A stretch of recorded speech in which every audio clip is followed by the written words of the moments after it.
peoples. Oh, that was creepy, wasn't it? Yes, it was creepy. You don't have to tell me. Hi, welcome to the Biased Critic podcast. My name's Kat, and there's screaming outside.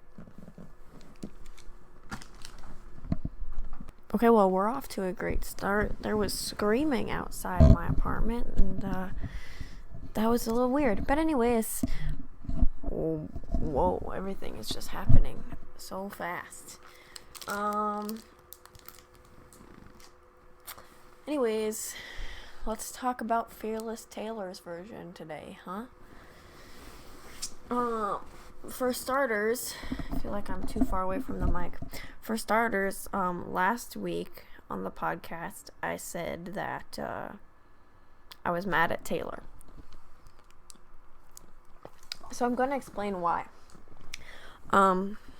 It was shortly after she tweeted that video of all the words coming out of the vault that you had to unscramble that would become the titles to the From the Vault tracks. And I kind of was mad at her because I kind of thought it was stupid. I thought it was too easy. Like she was practically handing us the track list, but still trying to drop Easter eggs like she likes. But she wasn't doing it like she normally does. So it was like, here's this thing, try to figure it out, but it's not that complicated at all. So either she was slacking on it for some reason, and at that point I feel like it would have been easier. It would have been, better to just release the titles of the From the Vault tracks rather than doing it that way. Or there's more to it and we were just seeing it surface level. I'm not sure yet. But I don't know. I wasn't pleased with her decision making as far as the video of that went. But anyways, that's not important. So, let's talk about the new re-recorded Fearless album. So when I listened to it, I wrote down a whole bunch of notes on changes that I noticed, whether it be there are some slight lyric changes throughout the songs, but mostly just like production value and such. So I'm going to talk about the things that I've noticed after first listen. And then I'm also going to talk about whether I like the new version better than the old version or anything like that. So, like I said, I've got a whole bunch of notes. Let's start from the top, shall we? So, title track, Fearless. When this first came on, when the first time I listened to it, I was just like, oh my god, the production value is a million times better. And I stopped noting it as the album went on, but it is something that I noticed just throughout the album entirely, was just that everything just sounds sharper, it sounds clearer. So yeah, it just sounds, I can't explain it, it just sounds clearer and just better. But anyways, her vocals on this particular song are so much better than the original. And I feel like some people, again, after I noticed this throughout most of the re-recorded album, some people have said that she sounds the same while sounding different. I disagree. There are songs on here, and I'll mention them as I go through my notes, that do sound the same as far vocally. But no, her voice has matured. Her voice has advanced, and it is just her tone that she uses throughout this album, and through like that she has been using within more recent albums as she's gotten older, much better than her first couple albums. So yeah, some things that I noticed on the song Fearless, in the bridge, instead of saying, well, you stood there with me in my doorway, she says, well, you stood there with me in the doorway. And then for some reason I wrote the fact at the end of the song she goes, yeah. I liked that part of the song. I can't really explain it, I just did. So did I like this version of this song better than the original? 100% yes. This song is actually a really important song to me. I have a lot of good memories affiliated with this song, so I am glad that it turned out the way it did. Okay, next song, 15. Again, vocals just so much better, production so much better, and this song is and this is one of those songs where you can tell that her breath control got stronger, when she says, and your mama's waiting up, in the original version, the word mama comes out kind of breathy, and when she says again the word mama, it is more controlled. It is in the chest. I did not pass music theory, so don't come for me for not knowing terminology. I apologize, but this is just things I notice things, I just don't know how to put them into words. Anyways, in the chorus, for whatever reason, when she says, make your head spin round, and then she says, well, and I just really liked the way she sounded when she says, well. I don't know, I can't explain it, I just loved it. I think this song was never that important to me, I guess, in comparison to other songs, and in comparison to how this song has impacted a lot of Swifties, especially girls who are around Taylor's age or around the age of 15 when this song came out. Personally, so I was homeschooled, so I don't have the high school experience that people can relate to when it comes to this song. I also didn't date when I was 15, so I did not, I mean, obviously I dated when I got older, but I didn't date, and I didn't go to that at that age, and I didn't go to high school, so I didn't have that high school experience. So this song didn't have that big of a emotional attachment for me. But it is a good song.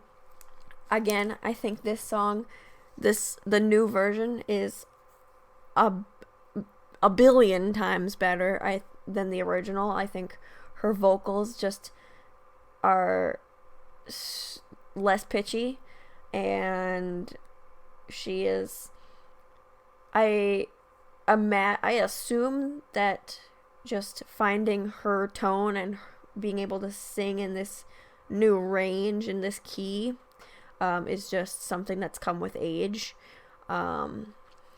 And I don't think I would have noticed it if it hadn't happened so kind of drastically. Like, it was kind of just right at when between 1989 and Reputation, I think she just started singing in a different tone, and I think it probably saved her voice a little bit.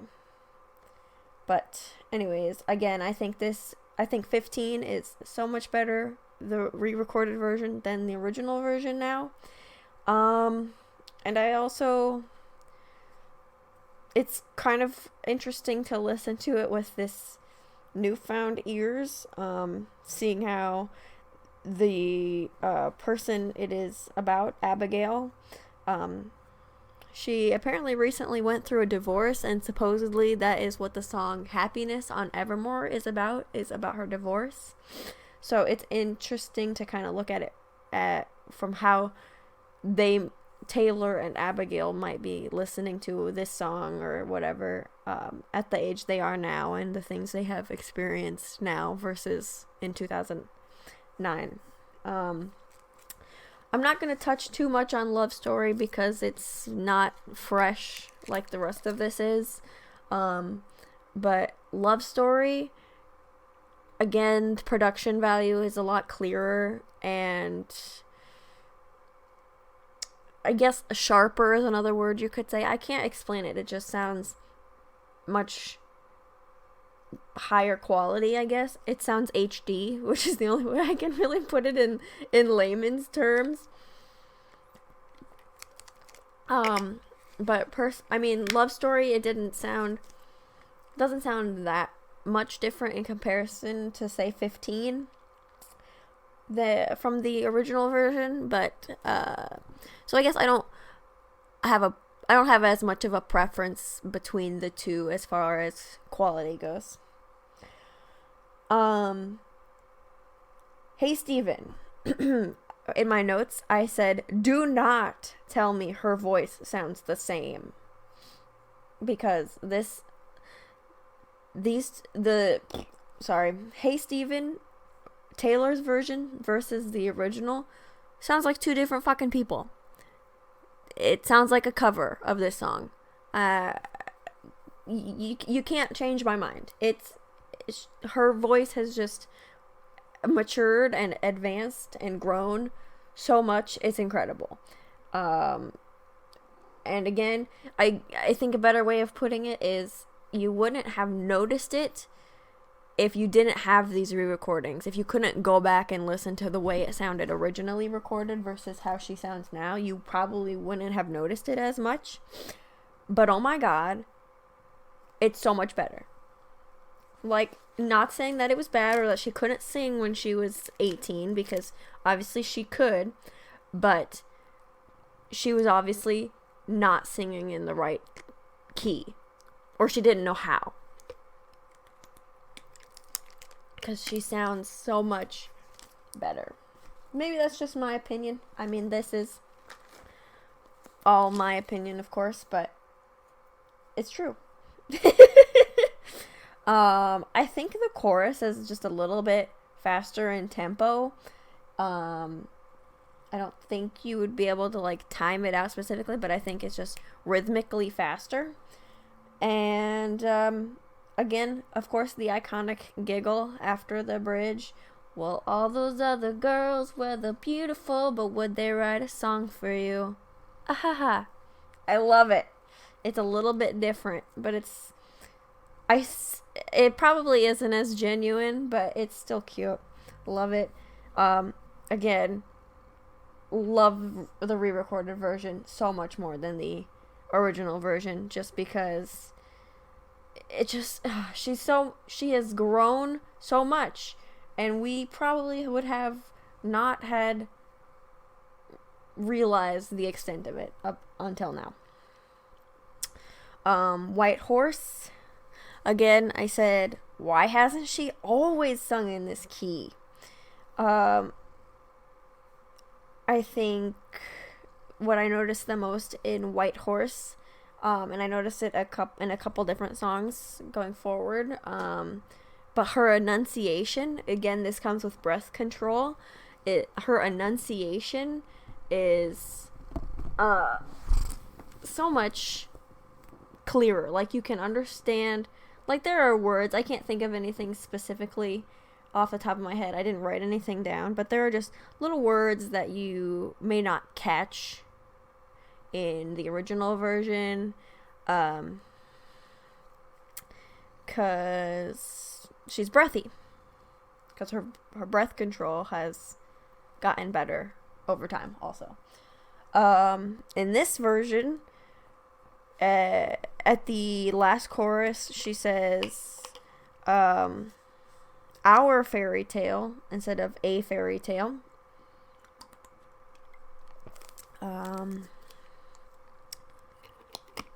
That's about all I wrote for notes. To me, this one isn't quite as different as some other re-recordings, as far as sound and quality goes, but it's definitely, again, better. Like I said, she should have been always singing in this tone. Alright, next.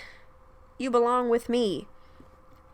First thing I wrote for my notes here is, in all caps and underlined, banjo. I think it just is more prominent in the re-recorded version. I couldn't exactly put my finger on why I noticed it so much more, but I think it's just more prominent. Seriously, she should have sung in this key all this time! Exclamation point, exclamation point. And there's like a little drum bit in the first, or in the middle of the chorus, or somewhere in the chorus that I really is slightly different.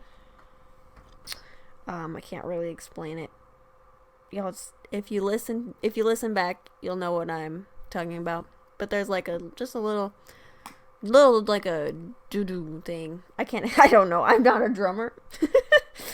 And then in the first chorus, this is my favorite thing of this re-recorded version. So the first time she sings the chorus after she sings the bridge in this song, when she's singing a cappella, there's a break and she goes, ah, and I'm just like, and that's new. I'm pretty sure it's either new or it's just more prominent. And it's like a long, ah, it's so perfect. I wish I could play the song so I could play the parts that I'm thinking of. Unfortunately, I cannot. But yeah. You Belong With Me. My rating of this one, do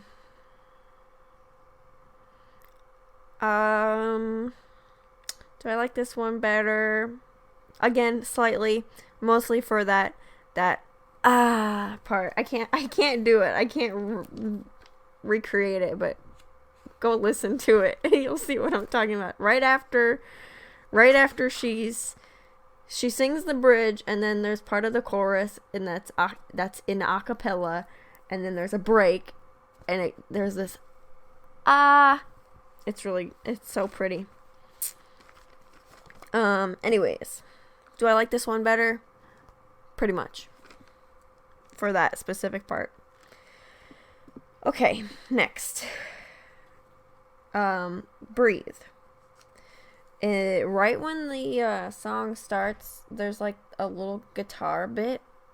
I don't know if I couldn't quite catch if it was in the original version or not. Like right at the very first second of the song, there's just like a little guitar bit, and I think it only comes through on, so like if you're listening on headphones, I think it only comes through on one side, if I remember correctly. But it's like right at the beginning. You have to be really paying close attention to catch it. But I don't think it was in the original version. And again, it may have, and it's just more prominent in this re-recorded version for whatever reason. But I really liked it. I said, she sounds so good, wow. And then I was worried about original features. Meaning, before the re-recorded album was released, I thought about, so obviously she's got Maren Morris and Keith Urban. I almost said Kerbin East.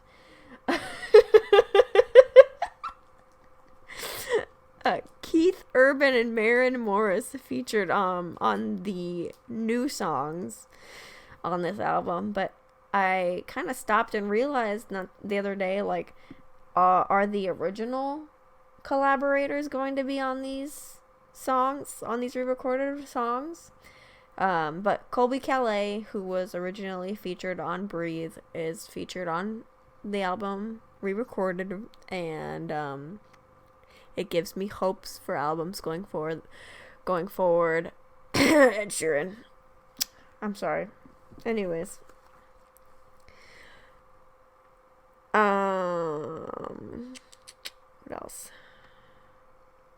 Oh, yeah. And then when she says the word hurt in the line, never wanted this, never want to see you hurt, the word hurt is definitely held a little bit longer. Just a little bit. Just a teeny little bit longer than the original version. Do I like this version better? I think yes. Absolutely. Again, she's so good. She's so talented. Next. I feel like I'm just flying through this, but there's kind of a lot of songs. There's like 26 songs, and I'm already like halfway through this episode. Anyways, okay. Next. Tell me why. First thing I wrote on this is, in all caps, drums! ! Not quite sure what drums I meant exactly, but apparently the drums were prominent to me when I first listened to this re-recorded version. I can't really say anything specifically about the drums, just that they were prominent, and I liked it. Again, vocals, she again just sounds, you can't tell me that she sounds the same, because she doesn't. You would be lying to me and yourself. Apparently in the chorus right after the bridge, according to my notes, I really liked the banjo in that chorus that is right after the bridge. And then a new thing in this version, the re-recorded version, is the very last time she says, "Now you know." I sang that wrong. Sorry. Right before the song ends, she says, "Now you know." And then she goes, but normally she just says no. In the new version, she says, "No." I like that better. Therefore, I like this version so much better, because that's just, I honestly thought that's how it was originally. And then I went back to the original one, and it was just, "Now you know." But now it's, "Now you know." So much better. So cute. Anyways, "You're Not Sorry." This is really, besides Fearless, the song, and 15, this is like the song that when I first listened to the re-recorded version, it was literally like listening to it for the first time, but also at the same time remembering like my young self dancing around to this song in my basement, not being able to relate to it, but thinking that I was. It really took me back, but also was like listening to it for the first time at the same time. Again, vocals so much stronger. In the first verse, the way she says around is breathier. I guess I can't think of how exactly it sounds. It just sounds breathier. The word around when she sings it in the first verse. And then of course in the chorus when she says you're not sorry, no, the word not is just again more enunciated, more punchy in the chest, sung from the chest, I should say,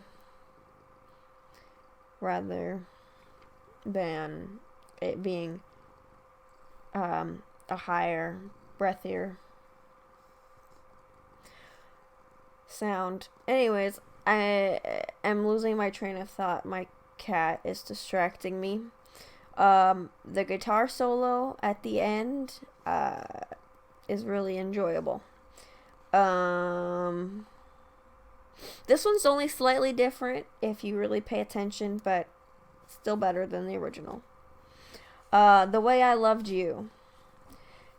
So, in the original, there's like a certain cadence where every couple words she'll say it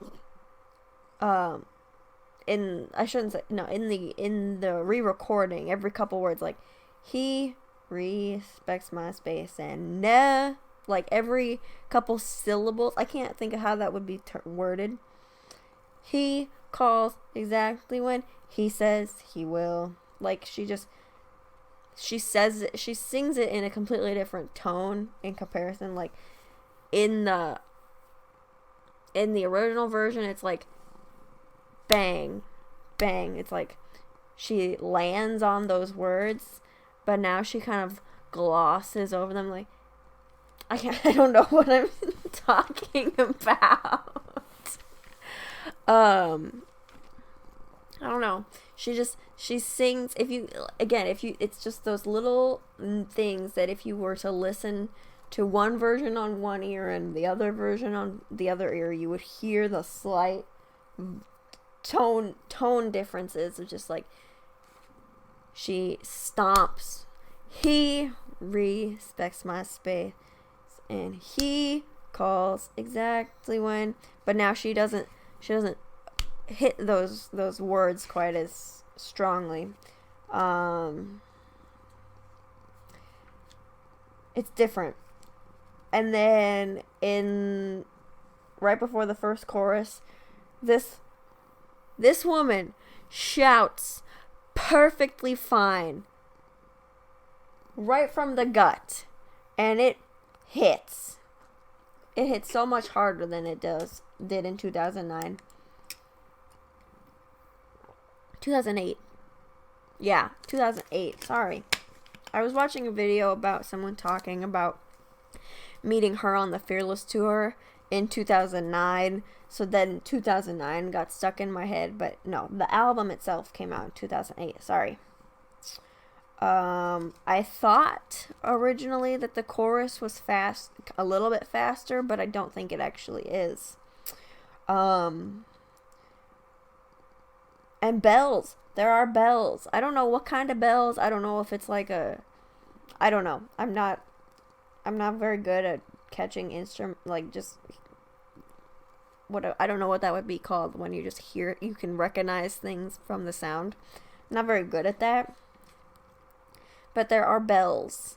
I think it's around the second verse.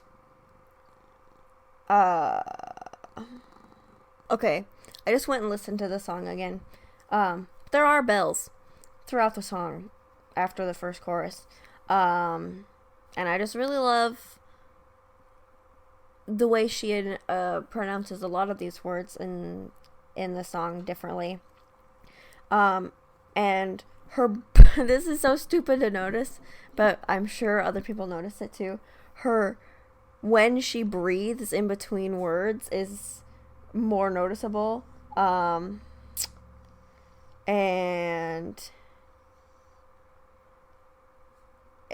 I don't know, it makes the song better in my opinion. Just like, and then in the last chorus, I don't know, maybe this is how it was in the original version, but she says, I'm so in love that I acted insane, where I thought it was present tense version, but it probably, now that I say that out loud, it probably wasn't. Anyways. Oh, and also I put this at the end of my notes for some reason, but was supposed to mention it at the beginning of this song. I think the intro build up is longer. I don't know. I could be wrong about that one too, but it sounded like it was. Anyways, okay, Forever and Always. I just had to go back and listen to that one too. Just to, so right at the beginning she says, I believe it was a Tuesday when I caught your eye. And then the way she says, I know it was in the original, but the word "and" specifically is more prominent. And we caught on to something. Again, the drums, incredible. The way she says, "Where is this going?" Again, I know that's pretty similar or exactly the same as the original, but it's just stronger. I can't explain it. It's just going. I think it's a little bit different at the g sound. I don't know. It just anyways.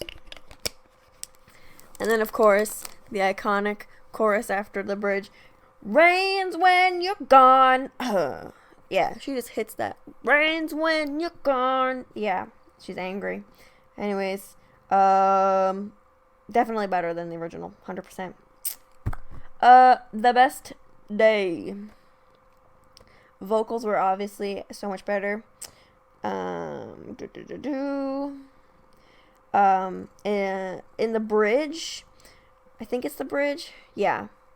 So normally in the original it was, "And Daddy's smart and you're the prettiest lady," but there's no "and." It's just, "Daddy's smart and you're the prettiest lady in the whole wide world."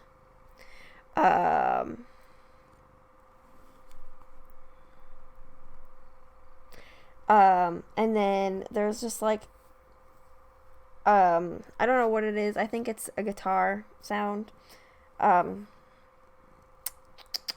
That, in the second verse that goes, "And we talk in window shop till I've forgotten," and then there's like a tap tap on the guitar or something. "All their names." I don't know. I noticed. It might be in the original. I was really afraid there was going to be a vocal or a lyric change in this song because I have some lyrics tattooed on me from this song, and I was really afraid they were going to be obsolete, and I wasn't going to know what to do about that. But we are fine. We're in the clear. There was no... Anyways, next. Change. I wrote "When the Walls." I don't know if she sang that differently. I can't remember. And then when she sings the Hallelujah after the bridge, it's definitely longer. And then in the outro, the guitar sounds more muted than in the original. Yeah, I don't have a lot to say about this one. Change was never one of my favorites. The re-recorded version didn't do that much more for me, but still a good song. Just not my favorites. Anyways, Jump Then Fall. Instead of "I'll shine for you," she says, "I shine for you," and every time you smile, I smile, and every time you shine, I shine for you, instead of "I will" or "I'll."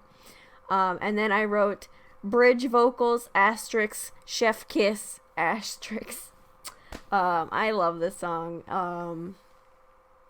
It's not that much different than the original, but the bridge is when you'll notice it, and it's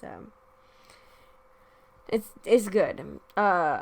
Not that much different, but still better because of the bridge. Untouchable. Those vocals were sultry. They were so breathy. and so good. Wasn't expecting a whole lot of changes from this one because it is a cover. I will give you a moment to collect your head explosion after I just released that bombshell on you. Originally, it is by someone named Luna Halo. I think most people know that by now, though. That Untouchable is not an original Taylor song. Piano version of Forever and Always. I really liked the backup vocals. They were different. The way she says, like a scared little boy, gave me literal goosebumps. And then in the piano version of this version, she says, "Here's to silence," and then there's a pause. I love that. And then again she says going. She holds the O sound a little bit longer. And then in the last chorus,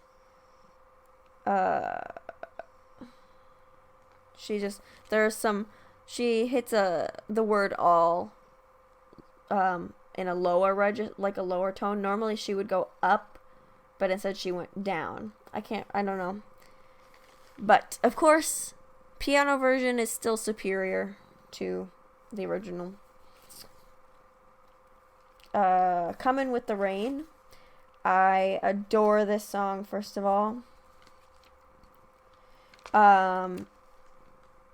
When she says the word rain at the end of the chorus, she says it like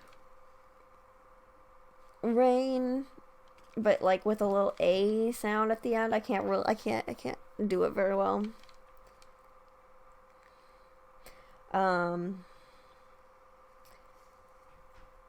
And then she says, so in the original she goes, "I've got you down," but instead, "I've got you down."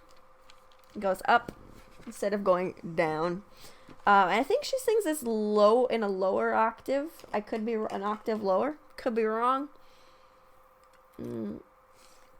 But I will say, do I like this version better than the original? Yes, definitely. Superstar. I think this is a super underrated Taylor song that I absolutely adore, and I think most fangirls feel this way at some point in their lives. When she says, "Wish I could see your face," she says the word face lower, sings the word face a little bit lower, and then the line is, "So dim that spotlight, tell me things like I can't keep." She says keep instead of take my eyes off of you. And again, just enunciating, breath control. It's important. So much better than the original. The Other Side of the Door. She says, "But if you look a little closer," again, I don't know what those little, just those little remarks that I just love them so much about just enunciation again. Anyways.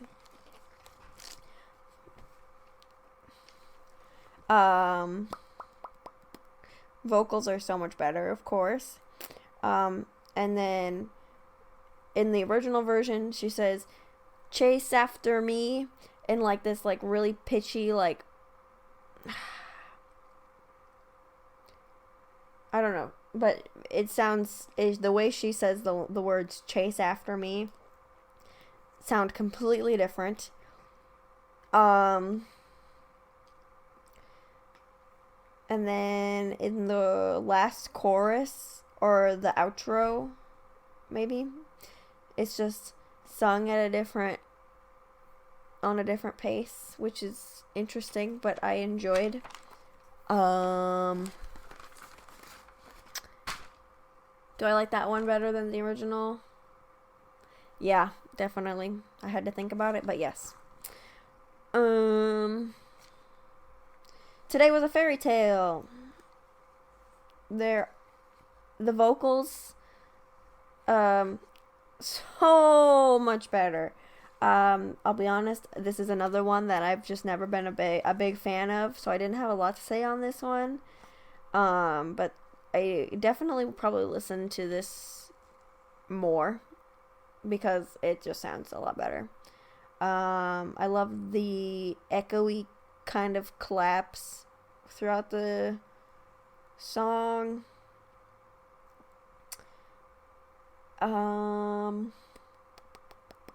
Yeah, I don't have a lot more to say about that. Like I said, it's definitely 100 billion times better than the original.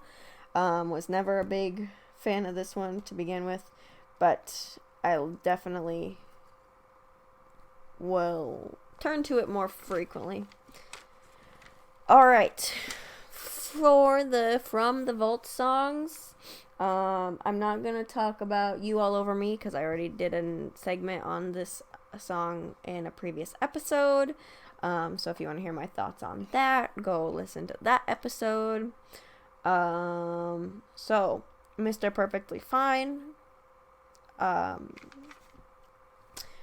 Everybody's already talked about this, but she says Mr. Casually Cruel. So this either proves that Taylor recycles lyrics, which is probably the more probable answer, which we love an environmentalist queen. That was a terrible joke, I'm sorry. Or it proves my theory, which is pretty much unlikely entirely, that All Too Well is actually about Joe Jonas.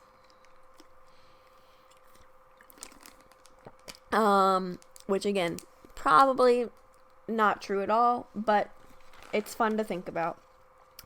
I loved the key change in this song. I'm a sucker for a good key change. And then she says, again, confirming this song is in fact about Joe Jonas, I feel. She says, looked me in the eye and like it forever and always. We Were Happy. This song I enjoyed. Lyrics are kinda subpar. Definitely not her best job, but she uses I Do Recall, like in Last Kiss. I hadn't seen anyone point that one out yet, but I noticed that. That's When, featuring Keith Urban. Honestly, don't love this one either. It's fun. The tune, the music itself is catchy. Lyric-wise, meh, not a huge fan of it. But I'm sure this will be one of those that as time goes on, I'll probably enjoy it more. It's just one of those that I have to warm up to. Don't You. There was a drum break between after the end of the first chorus and before the beginning of the second verse that I really liked. Definitely wasn't expecting. And then there's like this, I can't remember what she says in the song specifically, but there's just one line right before the second chorus where her voice is echoey. That was really cute. Loved that. Again, don't have a whole lot to say about these From the Vault songs because I haven't listened to them very much, obviously. But this one I liked. This one I enjoyed. Bye Bye Baby. That one is definitely of the new songs for this album. It was my favorite.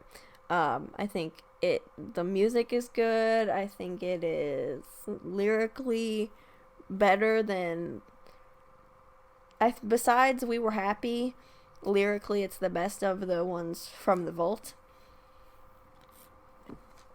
and it's my favorite. Like I said, really good.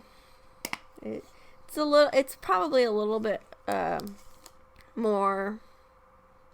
It's a little less mature, probably, but I don't know. I think it was really good. So yeah, there we have it. There was my interpretation of Fearless Taylor's version. So overall, like I said, the production value is so much sharper and clearer, and unlike the original version where it is, I think, exclusively male background vocalists. I could be wrong, but I am almost positive that it is exclusively male background vocalist. There is a good mix of female and male background vocals. And again, overall, supreme vocal performance from Miss Taylor Swift. She ages like fine wine, people. So, there you have it. That was the show. And yeah. Hopefully this was somewhat entertaining. So, that's the podcast. Yeah. I don't know how to end this, but I had fun analyzing. That's not a word. Analyzing the re-record for you. Anyways, hope you have a great week and you enjoyed. You can follow the pod at Twitter, Instagram, and Facebook. We are on TikTok also, or there's more than one of me. I am on TikTok also, but I cannot get into my TikTok account, I realized today. But we're on there too. TikTok, Instagram, and Facebook at The Biased Critic, and on Twitter at Critic Biased. Alrighty, have a good rest of your week, and I will talk to you next Sunday. Bye.